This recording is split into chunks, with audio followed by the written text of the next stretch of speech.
Il s'appelait Aurelia, un nom simple, presque affectueux, né de ses grandes oreilles tombantes que tout le monde reconnaissait de loin.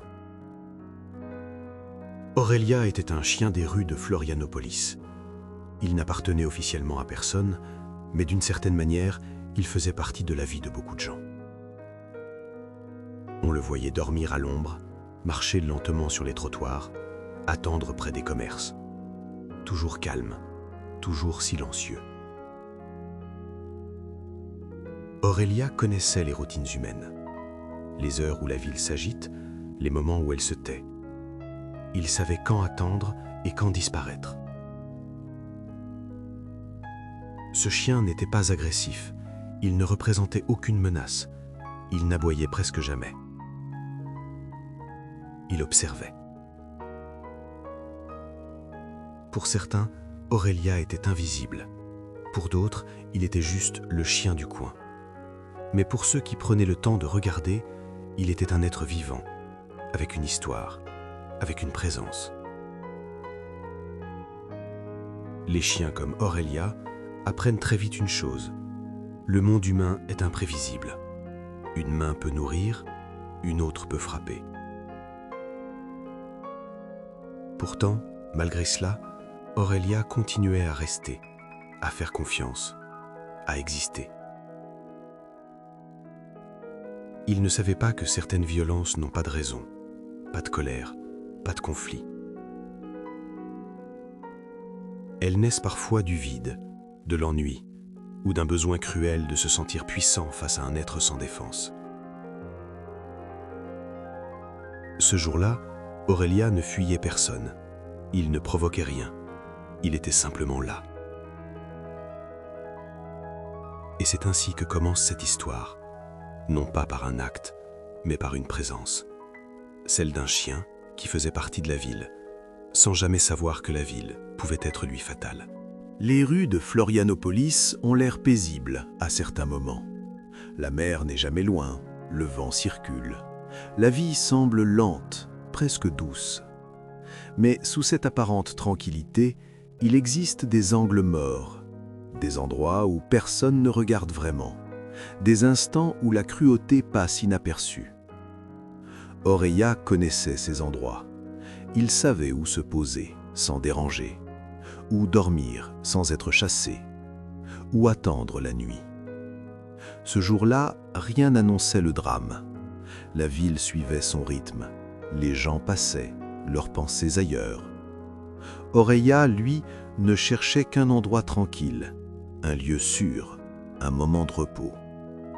Ce sont des jeunes qui sont arrivés, des visages ordinaires, des voix humaines sans colère apparente. Rien ne distinguait ces jeunes de tant d'autres. Ils riaient, ils parlaient, ils existaient dans leur propre monde. Aurelia ne les a pas fuis. Il n'a pas compris le danger. Il n'avait aucune raison de craindre des humains qui semblaient simplement passer. La violence ne prévient pas. Elle ne fait pas de bruit avant d'arriver. Elle surgit, brutale, incompréhensible. Ce qui s'est passé ensuite n'est pas une histoire de conflit. Ce n'est pas une réaction. Ce n'est pas de la peur. C'est un acte, un choix, une décision, prise contre un être qui ne pouvait pas se défendre. Aurelia n'avait pas de voix pour demander d'arrêter, pas de mots pour expliquer qu'il ne faisait rien de mal. Il n'y a pas toujours de cri qui alerte. Parfois, la violence se déroule dans le silence, loin des regards. Et c'est dans ce silence que la vie d'Aurelia a été interrompue. Pas parce qu'il était dangereux, pas parce qu'il dérangeait, mais parce qu'il était vulnérable. Après les faits, la ville a continué à respirer. Les voitures ont roulé, les magasins ont ouvert, la mer est restée là, indifférente, comme toujours. Mais quelque chose avait changé, même si peu de gens le savaient encore, même si le nom d'Aurelia n'était pas encore prononcé. Les chiens des rues disparaissent souvent sans trace. Ils partent comme ils sont venus, sans enquête, sans hommage, sans mémoire officielle. Pourtant, cette fois, quelque chose a résisté au silence. Une information, un message, une indignation. Les images ont circulé, les témoignages ont émergé, et peu à peu, le nom d'Aurélia a cessé d'être anonyme. Les gens ont commencé à demander « Pourquoi ? Pourquoi un chien calme ? Pourquoi une telle violence ? Pourquoi personne n'est intervenu ?» Quand une histoire comme celle d'Aurélia devient publique, elle provoque toujours deux mouvements. D'un côté, il y a l'émotion immédiate, la tristesse, la colère, le besoin de comprendre comment une telle chose a pu arriver. De l'autre, il y a le réflexe du rejet, celui qui consiste à dire « ce n'est qu'un chien », comme si cette phrase pouvait refermer la plaie. Mais ce raisonnement ne tient pas longtemps, parce qu'il ne s'agit pas de comparer des vies, il s'agit de reconnaître la valeur du vivant. Aurélia ressentait la peur, il ressentait la douleur, il ressentait la confiance aussi, cette confiance fragile que les animaux placent parfois dans les humains.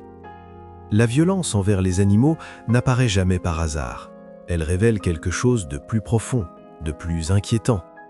Les spécialistes le disent souvent, là où l'on banalise la souffrance animale, la souffrance humaine finit aussi par perdre de la valeur. Ce qui choque dans l'histoire d'Aurélia, ce n'est pas seulement sa mort, c'est la facilité avec laquelle elle a été infligée, sans peur, sans retenue. Des jeunes, au début de leur vie, capables de gestes que l'on associe habituellement à l'absence totale d'empathie. Cela oblige à regarder en face une question inconfortable. Qu'apprenons-nous vraiment aux nouvelles générations sur le respect, sur la limite, sur la responsabilité ? Aurélia n'était pas un symbole au moment où il vivait. Il est devenu un symbole après sa mort. Le symbole de ceux qui n'ont pas de voix, de ceux qui dépendent entièrement de notre capacité à dire non à la cruauté. Et cette responsabilité, qu'on le veuille ou non, nous concerne tous. Après l'émotion, vient toujours le silence. Un silence lourd, inconfortable, où l'on se demande ce qu'il faut faire de cette histoire. Certaines personnes préfèrent oublier, tourner la page, reprendre le cours normal des choses, comme si la mémoire était un poids inutile. Mais oublier, c'est permettre que cela recommence. C'est accepter que la violence n'ait aucune conséquence morale. L'histoire d'Aurélia nous met face à une vérité simple. Ce qui arrive aux plus faibles révèle toujours le véritable état d'une société. Une société qui détourne le regard apprend à vivre avec l'inacceptable. Elle s'y habitue, elle le banalise.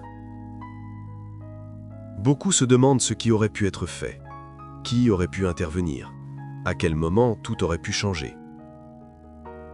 Ces questions sont légitimes, mais elles arrivent souvent trop tard, quand il ne reste plus que le regret.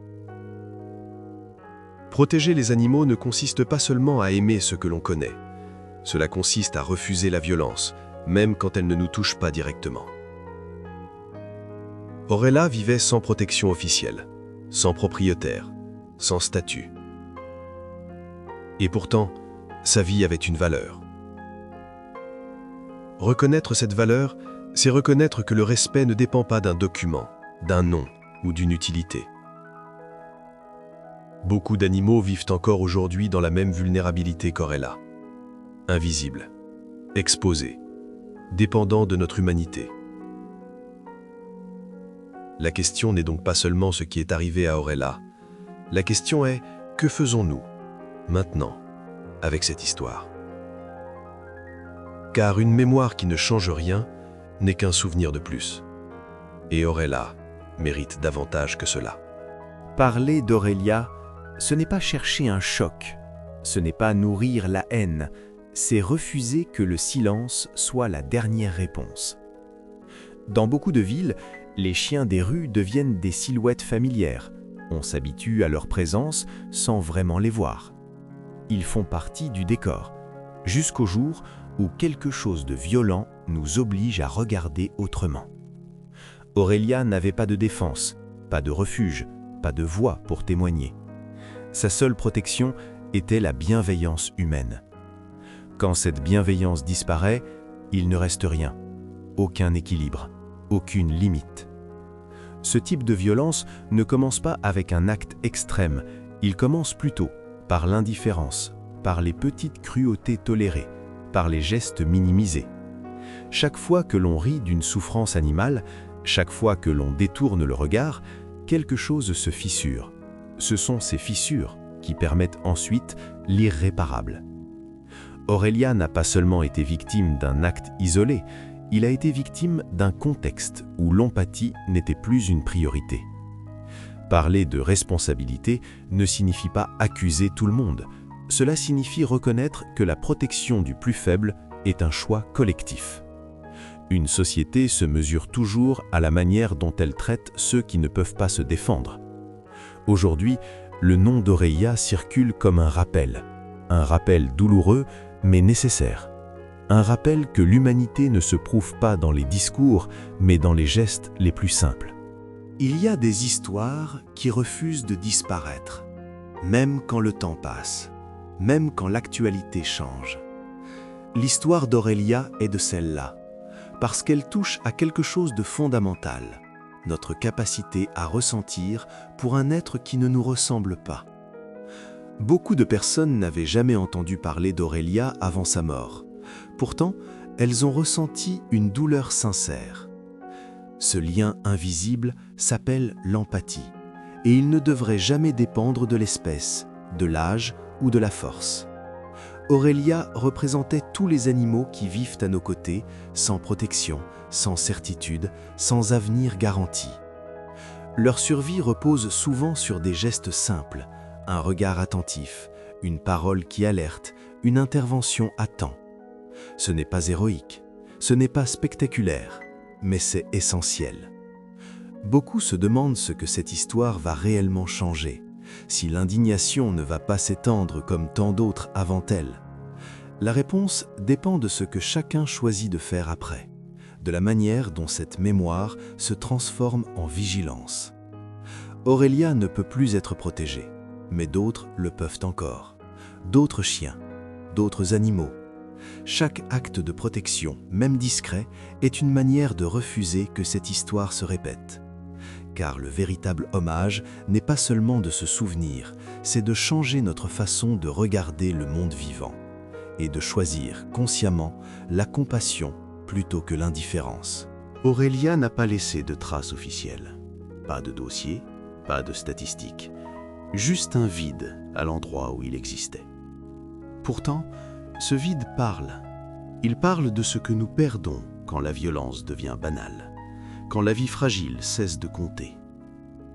Ce souvenir d'Aurelia, ce n'est pas rester prisonnier de la tristesse, c'est refuser que sa mort soit inutile.